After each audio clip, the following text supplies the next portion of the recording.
Alors, une fois encore, je vous remercie pour votre disponibilité et mon thème portera sur l'avenir du développement d'applications, tendances technologiques et opportunités de carrière. Je vais essayer de rester dans le temps. J'ai 15 minutes pour cette présentation et à 21h30, normalement, je devrais finir la présentation et l'objectif, c'est qu'on puisse aller le plus rapidement possible et qu'on puisse passer du bon temps ensemble. Alors, je me présente, moi c'est Wilfried Teka, je suis ingénieur développeur d'applications, expert en transformation digitale.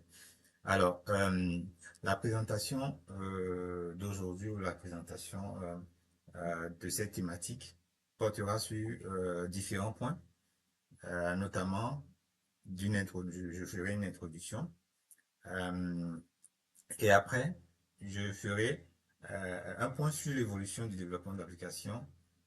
Je parlerai des technologies émergentes et notamment des opportunités de carrière. Après, il faudra qu'on puisse en même temps parler aussi des compétences qu'il faut acquérir aujourd'hui en 2024 et comment se préparer aux opportunités et je finirai par une conclusion. Alors, Euh, il faut remarquer qu'aujourd'hui, nous sommes dans une dynamique euh, qui nous est vraiment favorable du point de vue de, des, des- des évolutions qui tendent à être numériques. Donc, si vous allez dans un hôpital, un nouveau-né, il faut un système informatique pour pouvoir l'enregistrer. L'hôpital fonctionne à la base d'un système informatique. L'enfant grandit, il doit acheter des habits, nécessairement, il faut aller sur un site, il faut aller sur Amazon pour pouvoir le faire. C'est vrai que dans l'environnement béninois, ce n'est pas aussi développé, mais quand on voit la naissance d'un enfant aujourd'hui, pour caricaturer notre espèce humaine, on remarque que durant tout son processus, il y a la mise en place des solutions digitales qui accompagnent cette personne. Donc, qui parle de l'utilité euh, de ces applications, parle de ceux qui mettent en place ces solutions. Et ces personnes, c'est bien sûr les développeurs. Donc, euh, je parle de ça parce que c'est ça, au fait, l'enjeu pour demain. On n'est pas encore à une étape où le Bénin est assez digitalisé au point où tous les détails puissent être numérisés, mais c'est quelque chose qui va venir dans le futur et il faut s'y préparer. Alors, l'objectif de cette séance, c'est d'identifier les différentes tendances actuelles dans le domaine du développement et de pouvoir analyser les opportunités de carrière pour mieux se positionner. Alors, en parlant de l'évolution, bon, l'évolution l'évolution, si vous faites le point par rapport à vous en tant que développeur, vous avez remarqué que il y a peut-être 20 ans en arrière, euh, les réseaux sociaux n'étaient pas assez populaires. Quand je dis 20 ans, c'est peut-être 1900, je dis n'importe quoi, 900, on est en 2024, 2004 par exemple, ou dans les années 2000. Je me rappelle, j'étais euh, dans les années 2004, j'étais en quatrième ou en troisième. Il n'y avait pas, en tout cas, Internet n'était pas aussi populaire. Les médias en ligne n'étaient pas populaires, les services en ligne non plus. Donc, il y a une évolution c'est, croissante par rapport à ces différentes choses-là. Et les grands changements se passent nécessairement par rapport aux applications. Il y a 20 ans, ce qui était populaire, c'est plutôt les applications sur PC. Les applications sur web existaient, mais c'était pas réellement à la taille de ce qu'on a aujourd'hui. Et aujourd'hui, il y a le cloud, l'intelligence artificielle, le machine learning.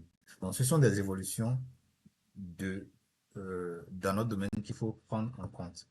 Alors, quelques statistiques parlant de ces différents éléments, j'ai oublié de mettre le graphe des statistiques. Mais ce qu'on peut remarquer, ou bien ce que tout développeur remarque, c'est que quand moi j'ai fait les expériences par rapport à mes sites que je développe, quand vous allez dans les statistiques de ceux qui visitent votre site, vous allez remarquer que les gens utilisent plus les téléphones aujourd'hui.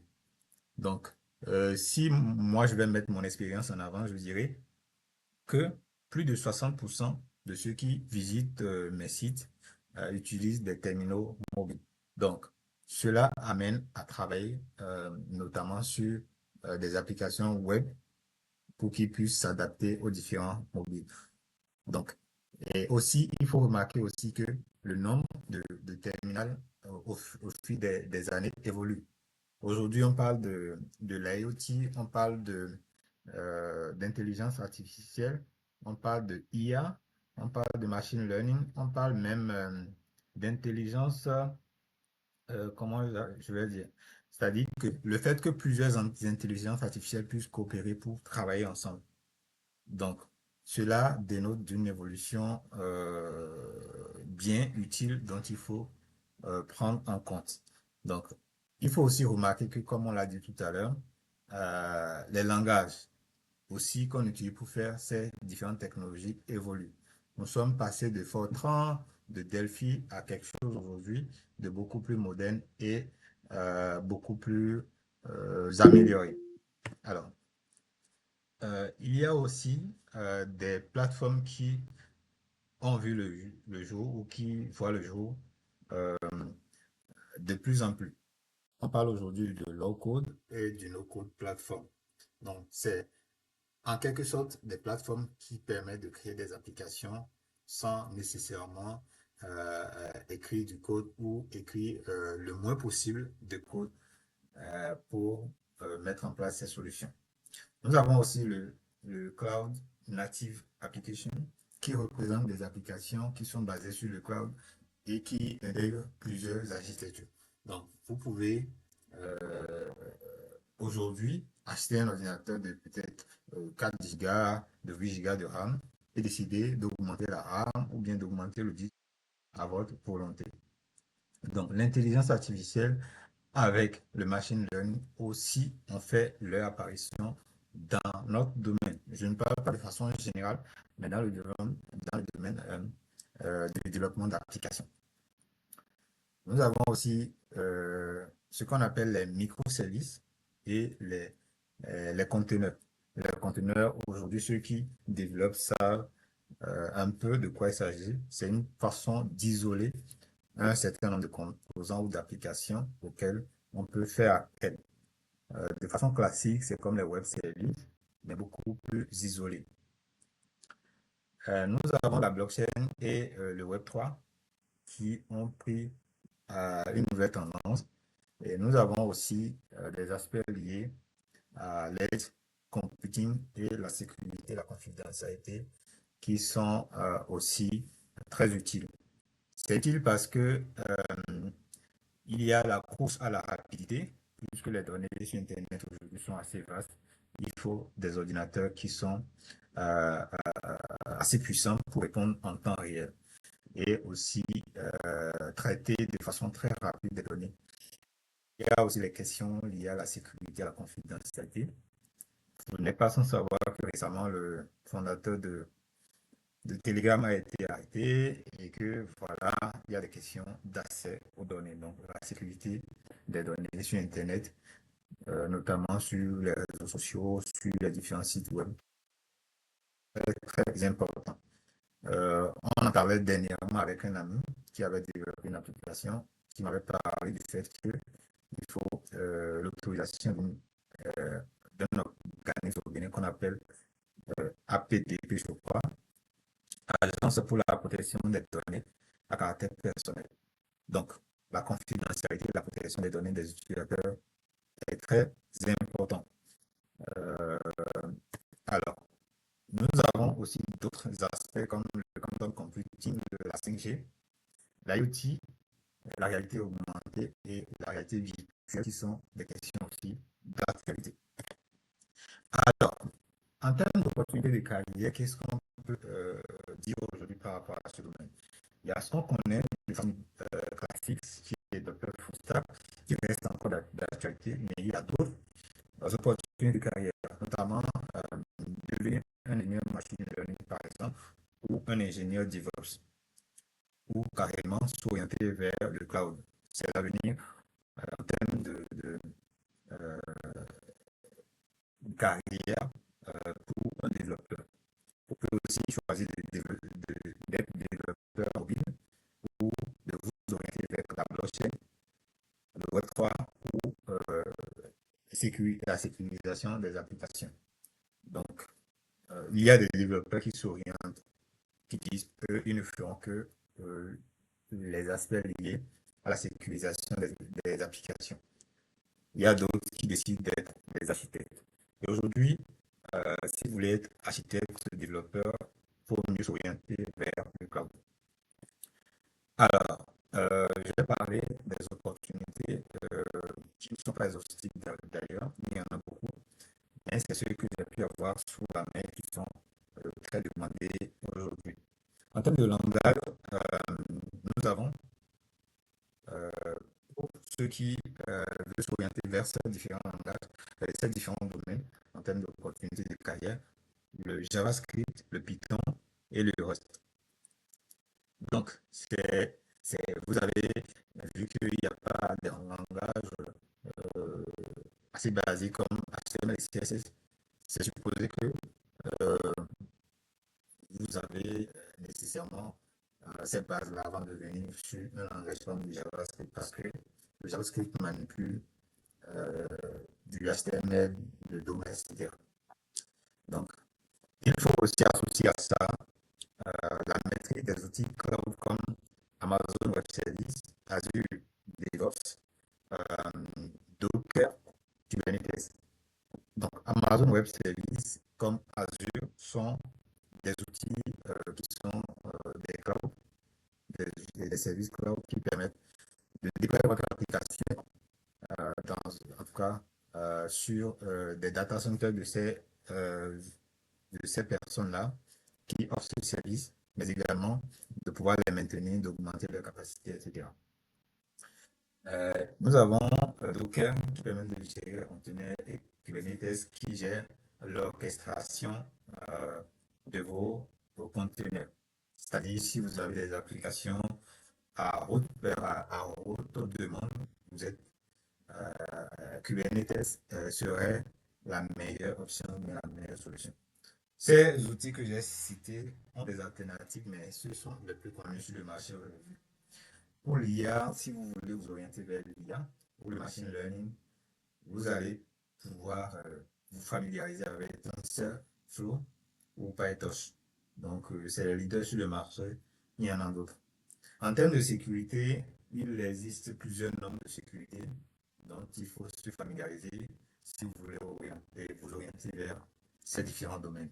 Donc, c'est un résumé assez succinct qui donne aujourd'hui les principaux outils du marché. Alors, pour comment se préparer à ces opportunités? Pour se préparer à ces opportunités, nous avons aujourd'hui la facilité d'apprendre sur nous et les meilleurs sites sur lesquels vous pouvez vous former sont les sites comme Amazon Web Services, Google Cloud, LinkedIn, EDX, Azure et plusieurs autres sites. Donc, vous pouvez aussi utiliser les mots qui sont des formations certifiantes depuis chez vous. Vous pouvez en trouver de gratuits comme de payants, ça dépend de vos moyens. Donc, l'autre chose aussi, c'est d'avoir des projets personnels qui impliquent la compétence que vous voulez acquérir et d'avoir en tout cas les moyens de travailler sur ces projets et de pouvoir l'exposer via vos différents outils de communication. Donc, le troisième point pour se préparer à ces opportunités, c'est de participer, j'allais dire, à des hackathons, à des meet-ups comme ce qu'on est en train de faire et à des conférences pour réellement découvrir ce que les enfants et pouvoir apprendre et aussi partager euh, vos savoir-faire au sein de cette communauté. Euh, voilà. Donc, je suis arrivé à la conclusion. La conclusion, c'est que nous sommes dans un domaine qui évolue. Et ce qu'on faisait hier, moi, par exemple, je faisais du jQuery, je faisais du JavaScript, du Vanilla JS. Mais aujourd'hui, la technologie a évolué. Il faut se positionner par rapport à ce qui marche. Et quand je parle du JavaScript aujourd'hui, je ne veux pas aller dans les détails en citant, par exemple, React.js, Vue.js. Voilà, ce sont des dérivés. Et si vous avez la base, vous pouvez vous positionner sur ces technologies-là. Donc, il y a nécessairement de nouvelles tendances, notamment il y a le machine learning et le cloud. Donc, ce sont des outils aujourd'hui ou des évolutions dont il faut tenir compte dans ce qu'on fait. Et pour s'adapter à ces différentes technologies, il faut évoluer vers le DevOps, il faut évoluer vers des outils comme TensorFlow ou PyTorch pour pouvoir se positionner par rapport à ces évolutions que nous avons connues. Les défis à venir, c'est de choisir son secteur et de se positionner, de se former, d'avoir ses projets personnels et de pouvoir appartenir à une communauté. Je profite de l'occasion pour vous rappeler que nous avons initié il y a quelques mois une communauté de développeurs open source et nous avons initié cela pour permettre à ce que des jeunes, nous apprenants, puissent travailler sur des projets ensemble et qu'ils puissent exposer ça pour que cela puisse servir à d'autres personnes. Donc, la question est de savoir quelle sera votre prochaine étape ou votre prochain plan d'action pour vous positionner par rapport au marché en tant que développeur qui prend en compte les réalités de son temps et qui se positionne par rapport à l'avenir. Merci de m'avoir suivi et je suis à la fin de ma présentation.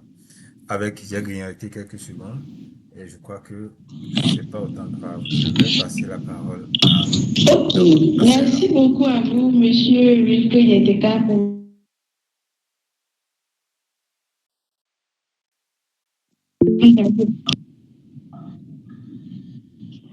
voilà. Merci beaucoup à vous. Alors, vous me recevez? Oui,